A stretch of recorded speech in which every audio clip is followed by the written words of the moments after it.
Hi guys, Dan's Dollars here. So it has been 4 years since the new 12-sided £1 coin was released into UK circulation. Some of them though were made back in 2016, so don't get confused with that. However, they were only released in 2017. As you can see, I do have a 2016 one on the screen there on the right. And we've got the older £1 coin, the round version there on the left-hand side.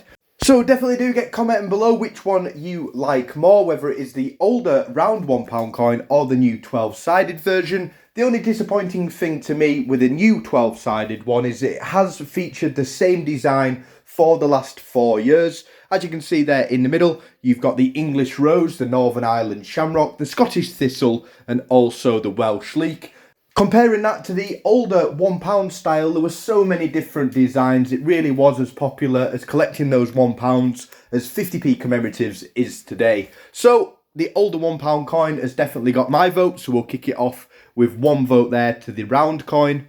But the newer version might get my vote in the future if some more designs do feature on the coin. Hope you enjoyed the video, and as always, thanks for watching.